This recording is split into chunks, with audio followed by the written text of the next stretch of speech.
Okay. Ready now. Okay. This picture is important because it follows what we talked about. Can you hold it a little bit? Yes.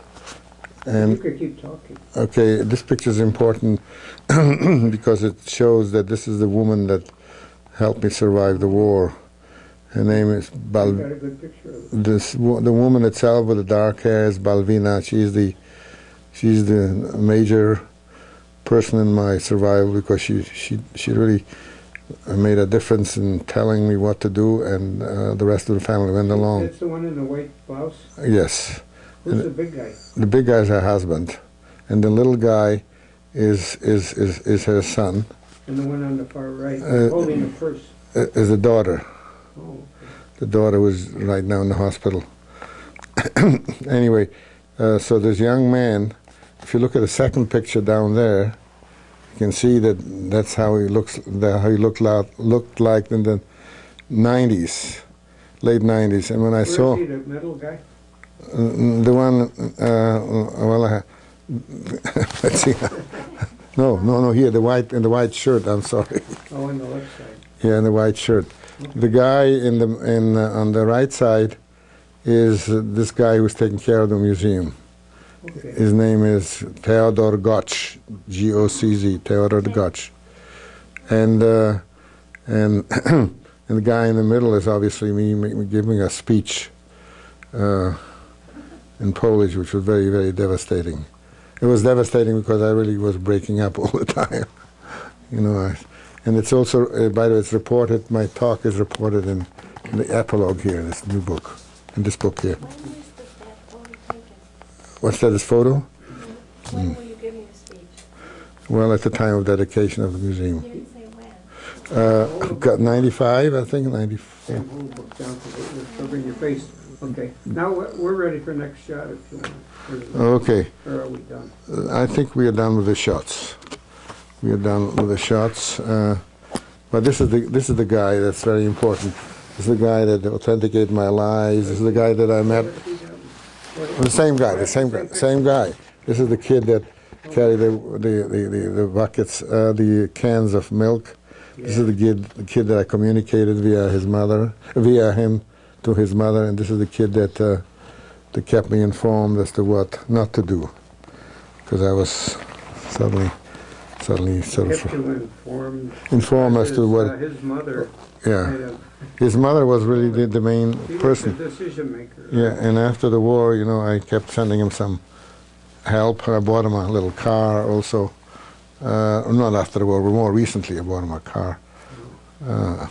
What I could consider a little coffin, but that's what was available in Poland. A Fiat.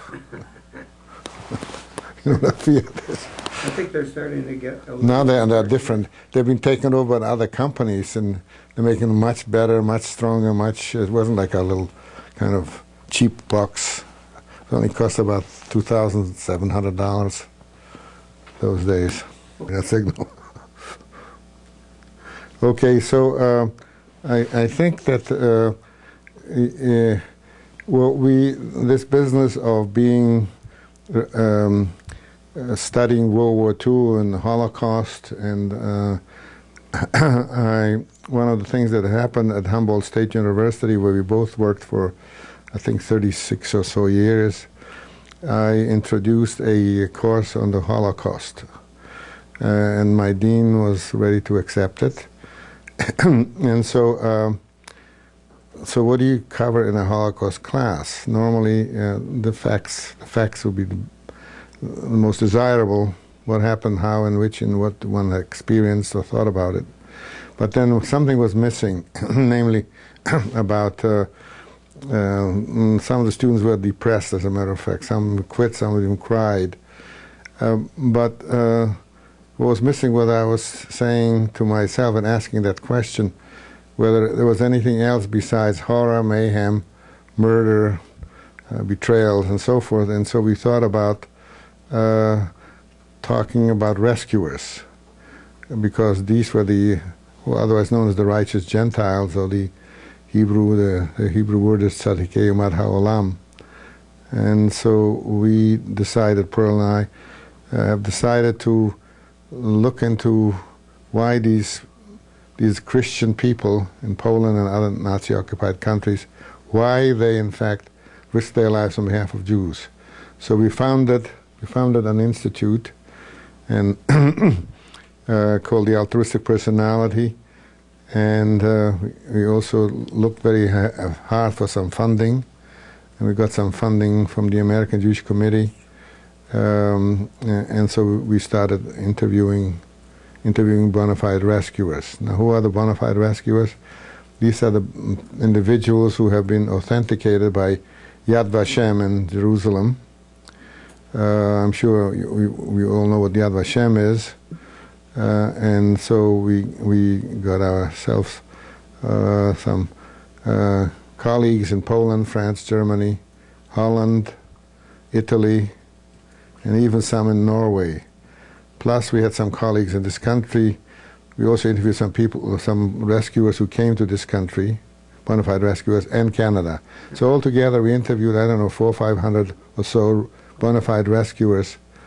And so Pearl will take off from there what we have done. No. You go ahead. You're doing very well. I was surprised about Norway. You mentioned Yep. there were rescuers at Yes, That because surprised it was me. Nazi. Norway was obviously a Nazi-occupied country. Yes. Sweden was neutral, but Norway was Nazi-occupied. Apparently, there was a Quisling there guy and who cooperated with Nazis. There were not very many Jews in Norway, but those who were excuse me, rescued by some people. Okay. So anyway, so that's what it took us 8 years to do this work. Pearl did tremendous amount of work, perhaps most of it, very hard work, We night gotta and hear- day. Yeah, we gotta hear from Pearl. Well, Please. it's a long story. No, but That's make it okay. short. Well, what we did was, first we had to develop an interview schedule, and that in itself, fortunately, it was a time when the psychologists were starting to study not only good behavior.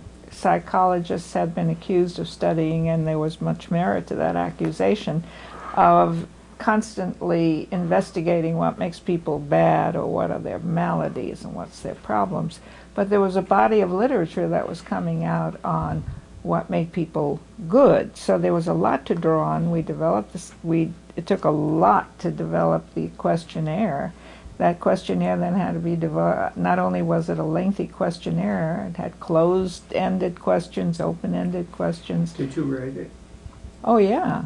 Oh yeah. Questionnaire. Yeah, with Sam, and we had some. Okay. Yeah, but it had to be developed appropriately, and that was a lot of work.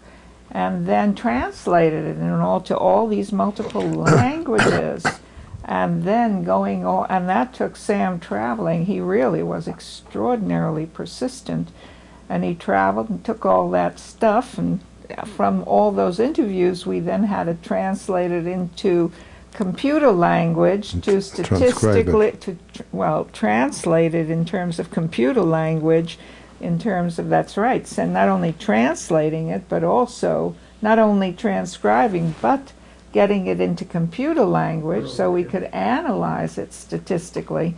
And that was and then write it. So that was an awfully big job, very, very big and very time consuming. And that resulted in, I guess, which really was the first book we published on the subject, The Altruistic Personality, which was very well received. It was pretty new. That whole concept was pretty new. So that was the first. When was that published? 1988, the first one, and then the subsequent editions, 1994 or 92. We have copies of it. We can show you a copy if you. Yeah, I'd like to see it. But several books emerged from from that. afterwards. It was the beginning rather than the end. Then the book Pearl authored called Toward a Caring Society, and it was followed from this research, and so forth and so forth. Quite a few. You guys are a great team. We're very what? You are a great team, you two. Bob? She's the brains. I'm the Bob. Do you have a What? copy of the book? Sure, we have them both. We have them all. Because you could show the cover, and I could just zoom in on the cover. Did you? I'll bring him right. And it's terrible, but he was the only one from the left who was refusing to understand and commiserate with the absolute anger of this culture, and it was quite revealing. I mean, that really made a break for him. He didn't turn conservative as a consequence, but Okay. he had guts. He had guts. Well, I was very impressed with some of the, Yeah. listening to some of those. Mr. Director, tell us when to continue. We are ready. So what is it that we're going to do? So what we're gonna do, you could talk, maybe just talk about the different books and just hold it up so I can. Okay. So, Pearl, you hold it up, not your fingers No, on top. here, Oh, I'll sorry, show you like where to this? hold it up. I'll show you where to hold it up because I don't want you to cover your face. Oh, So if you could. I don't cover- mind covering my face. About like this. Okay. See, then I'll kind of zoom down and then get it this. Is I don't this want going it to be too in high. color, by the way? Uh-oh. We don't know. So this is the altruistic personality. You're not ready yet. Oh, Could you just say well, we said a couple lot. sentences about? It's kind of embarrassing to ask you to summarize, but maybe just a little tiny bit about the findings. Yeah, good idea. Oh, Yeah, that's. too much? No, Go it's, ahead, that's good. Sam. If it's too much, then don't do it. Yeah, Yeah. just do it. Tell us in 10 seconds what the book says. You know, you just as soon not do it because you might. You know what I mean? I don't know. How do you feel? I I don't about it? feel Okay, bad. Pearl, I got a You want nice. to do it? Can you hold it kind of still? Yeah, I can try. Okay, I got a real good look at that book. But just hold a couple of seconds. I got every word I'm seeing. Okay, now you can talk about it.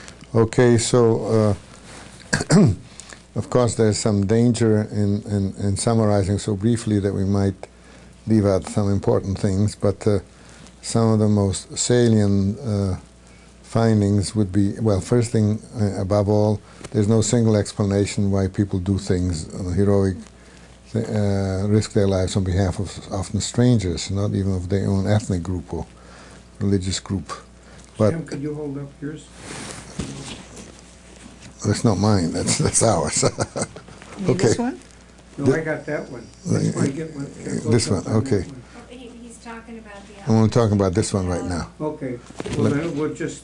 Okay, I finish quickly. Yes, yes. So among the what I consider salient findings might be that the variable of empathy for diverse other people, the social responsibility, and the ethic of caring, feeling oneself similar to diverse other groups.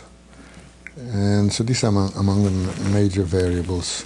Incidentally, one quick thing I might add is that this study also consisted of a comparison group. Non-rescuers, I suppose, would be the other one, people who did not rescue.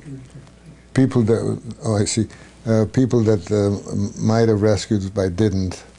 And then also as a third smaller sample of this research had to do with rescued survivors. We wanted to find out what these survivors who have been hidden and kept and fed, what was their feelings and explanation as to what motivated these righteous Gentiles, these otherwise known in Hebrew as Tzadikei Umad Ha'olam. So that's that book. The other book that is of that was Pearl authored. Your name's there. Well, Gratis. Pearl authored this book. Hold it straight, please. It's called Toward the Caring Society. This is an applied book. Go ahead. Hold it, I want to get it. Yeah, you're kind of hiding part of your name, but anyhow, both names are down there. Yeah.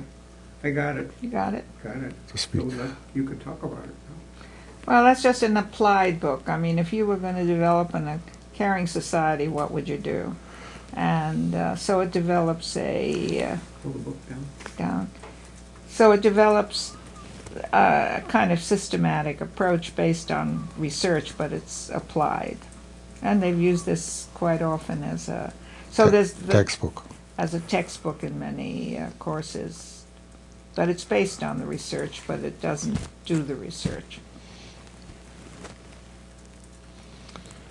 Okay, I'm ready for whatever. Do you want more? Sure. I mean, Sure. Okay. okay, very good. That's a good So one. this was one of my last ones. It's called The Saving the Forsaken. And this, Hold it straight. I want to show you, Oh. hold it. Hold it straight. Down. Down like this. Not that far, and toward you. Like this. Yeah, right there. Hold it steady. That's it. so this explored, this again went back to the stats or the statistics, and it explored the differences between religious, irreligious, moderately religious, rescuers and non-rescuers. So it focused really hard on how did religion make a difference? If it did, how did irreligion make a difference? Because it did, and how did the people in the middle come out? And there were some interesting findings from that. That's good. We're next. Do you want some more? Yes, all. You're going to be bored to death. Go ahead, No, so we'll cut no. it out. Okay. We'll record it. Okay. So here this is a. Okay. Is it okay the way I'm holding it? Yes, it's perfect. Perfect.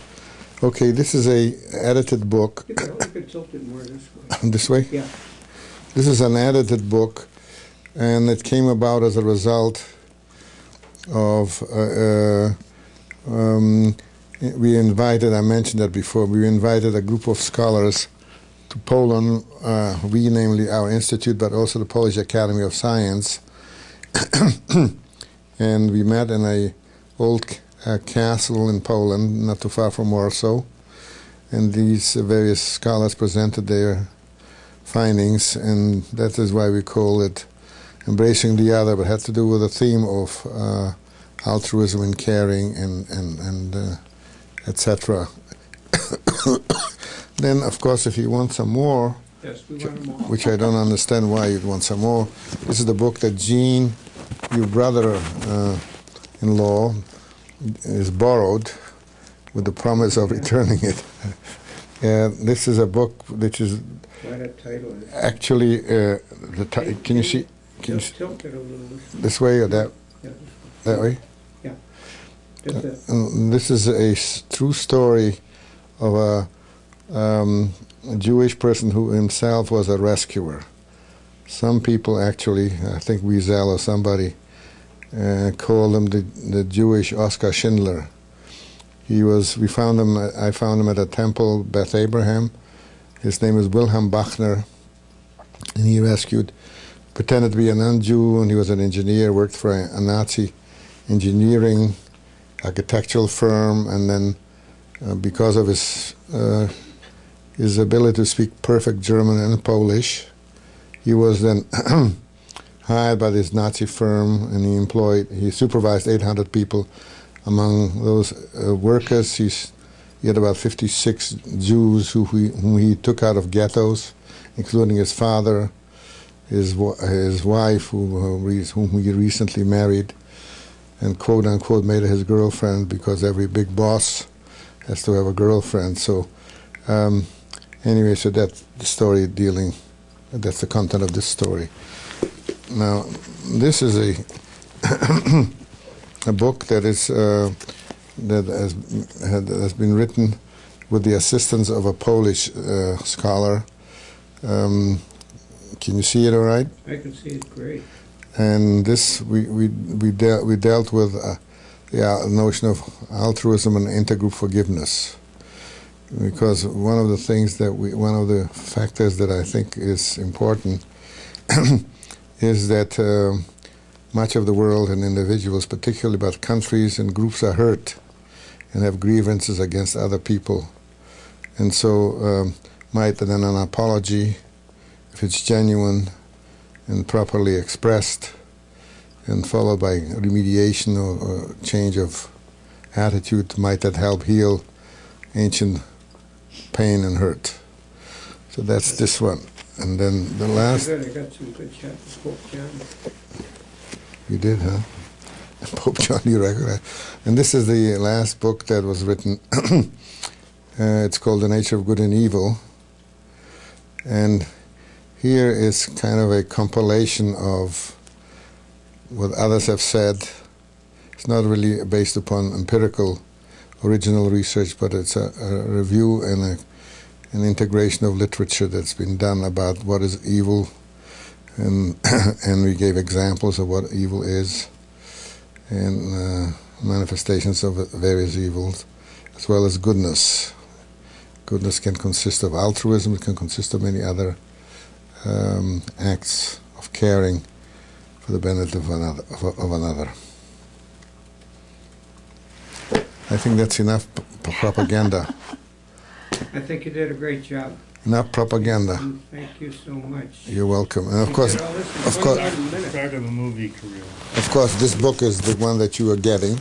That'll tell you more about the. I did not get, Oh, yeah, that's an important one. That's sad. But I gave you. Oh, I see. Okay. So now, I'm gonna get that. If we close, come in tight. tell me how. I got it. Got it. Okay. So this then is the book that you heard about. You took some pictures out of it. It has photographs of the people that helped me survive the war, as well as my experiences during World War II in Nazi-occupied Poland. And it also has an epilogue, which consists of dealing with, I should say, with the opening of a museum in this village that belonged to my family, which Pearl saw, and which was falling to pieces. And then we spent some funds on it. And it's an open museum, but what does it contain? It contains only some Jewish artifacts, pieces of torn Torah, other things, but mostly photographs, enlarged photographs of Jews from that around that region, because we didn't have lots of money to devote to getting all kinds of a greater variety of artifacts.